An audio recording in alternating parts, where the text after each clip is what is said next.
ಪ್ರೀತಿಯುಳ್ಳ ದೇವಜನರೇ, ನಿಮ್ಮೆಲ್ಲರಿಗೂ ಯೇಸು ಕ್ರಿಸ್ತನ ಮಧುರವಾದ ನಾಮದಲ್ಲಿ ವಂದನೆಗಳು. ಶಾಲೋಮ್, ನಿಮಗೆ ಸಮಾಧಾನವಾಗಲಿ. ಈ ದಿನ ದೇವರ ವಾಕ್ಯದ ಜ್ಞಾನಕ್ಕಾಗಿರುವಂಥ ವಿಷಯ ಚಿಂತೆ ಮಾಡಬೇಡಿ. ಅದಕ್ಕೆ ಆಧಾರವಾಗಿ ಫಿಲಿಪ್ಪಿಯವರಿಗೆ ಬರೆದ ಪತ್ರಿಕೆ 4ನೇ ಅಧ್ಯಾಯ 6ನೇ ವಚನ. ಯಾವ ಸಂಬಂಧವಾಗಿಯೂ ಚಿಂತೆ ಮಾಡದೆ ಸರ್ವ ವಿಷಯದಲ್ಲಿ ದೇವರ ಮುಂದೆ ಕೃತಜ್ಞತಾ ಸ್ತುತಿಯನ್ನು, ಪ್ರಾರ್ಥನಾ ವಿಜ್ಞಾಪನೆಗಳನ್ನು ಮಾಡುತ್ತಾ ನಿಮಗೆ ಬೇಕಾದದ್ದನ್ನು ತಿಳಿಯಪಡಿಸಿರಿ.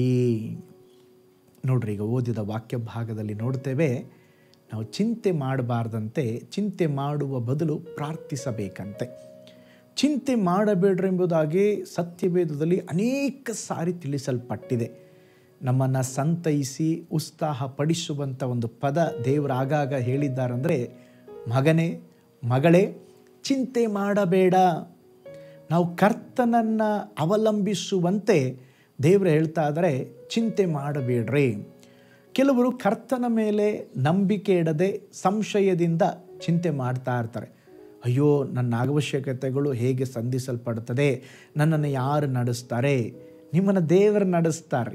ನಿಮ್ಮ ಅವಶ್ಯಕತೆಗಳನ್ನು ದೇವರು ನೋಡ್ಕೊಳ್ತಾರೆ. ನಿಮಗಾಗಿ ದೇವರು ಯುದ್ಧ ಮಾಡ್ತಾರೆ.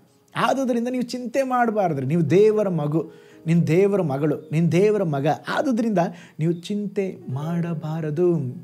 ಚಿಂತೆ ಎಷ್ಟರ ಮಟ್ಟಿಗೆ ಫಲವನ್ನು ಕೊಡುತ್ತದೆ ಗೊತ್ತಾ? ಚಿಂತೆ ಮಾಡುವುದರಿಂದ ಏನು ಪ್ರಯೋಜನವೂ ಇಲ್ಲ ರೀ.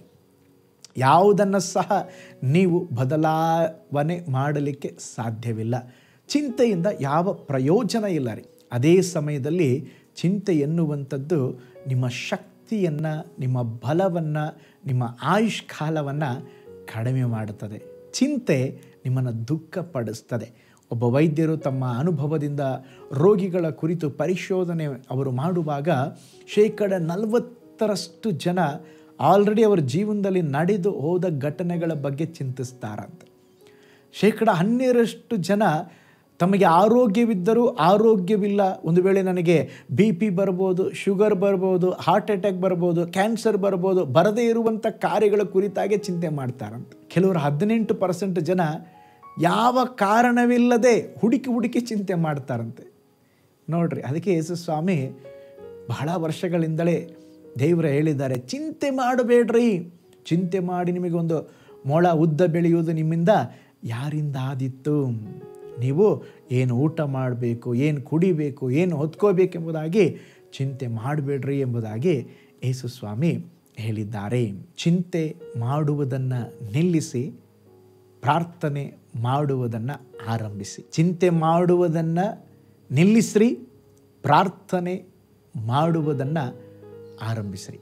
1 ಪೇತ್ರ 5ನೇ ಅಧ್ಯಾಯ 7ನೇ ವಾಕ್ಯ ಹೇಳ್ತದೆ, ನಿನ್ನ ಚಿಂತಾಭಾರವನ್ನೆಲ್ಲ ದೇವರ ಮೇಲೆ ಹಾಕು, ಆತನು ನಿನಗೋಸ್ಕರವಾಗಿ ಚಿಂತಿಸುತ್ತಾನೆ.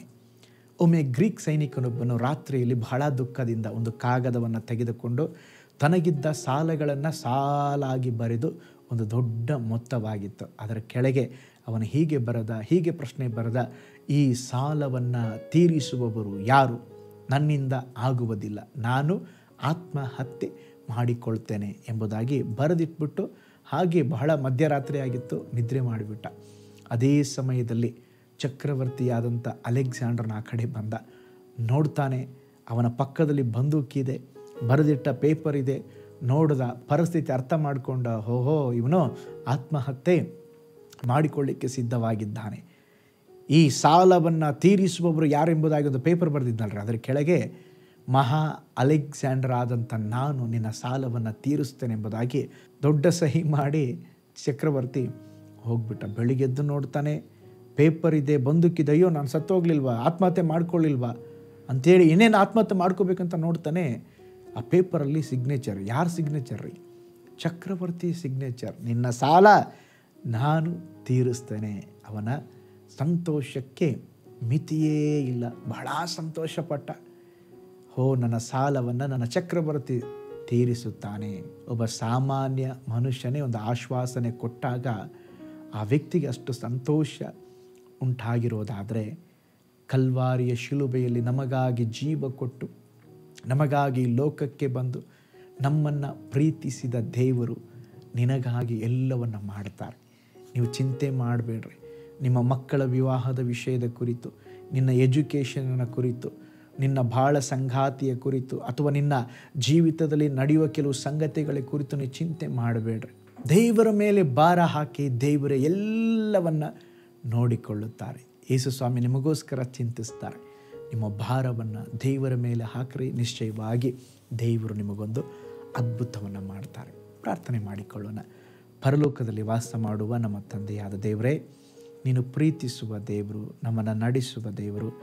ಅನೇಕ ಸಾರಿ ನಮಗೆ ಯಾರಿದ್ದಾರೆ, ನಮ್ಮನ್ನು ನಡೆಸುವವರು ಯಾರು ಎಂಬುದಾಗಿ ಇಲ್ಲ ಸಲ್ಲದ ಚಿಂತೆಗಳನ್ನು ಮಾಡುತ್ತಾ ನಮ್ಮನ್ನು ನಾವೇ ಕೊರಗಿಸಿಕೊಂಡು ದೇವರೇ ಚಿಂತೆ ಮಾಡ್ತಾ ಇರ್ತೇವೆ. ಇವತ್ತು ನೀವು ನಮ್ಮ ಜೊತೆ ಮಾತಾಡಿದ್ದೀರಾ, ಚಿಂತೆ ಮಾಡಬೇಡ್ರಿ ಎಂಬುದಾಗಿ.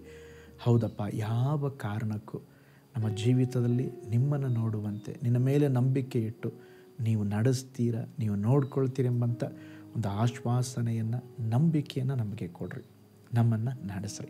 ಈ ದಿನ ವಿಡಿಯೋವನ್ನು ವೀಕ್ಷಿಸಿದ ಪ್ರತಿಯೊಬ್ಬ ದೇವ ಮಕ್ಕಳನ್ನು ಬ್ಲೆಸ್ ಮಾಡ್ರಪ್ಪ. ನಿನ್ನ ಕೃಪೆ ನಿನ್ನ ಮಕ್ಕಳ ಜೊತೆಯಲ್ಲಿರಲಿ. ಎಲ್ಲ ಕುಟುಂಬಗಳು ಆಶೀರ್ವದಿಸಲ್ಪಡಲಿ ಯೇಸುವಿನ ಹೆಸರಿನಲ್ಲಿ ತಂದೆಯೇ, ಆಮೇನ್.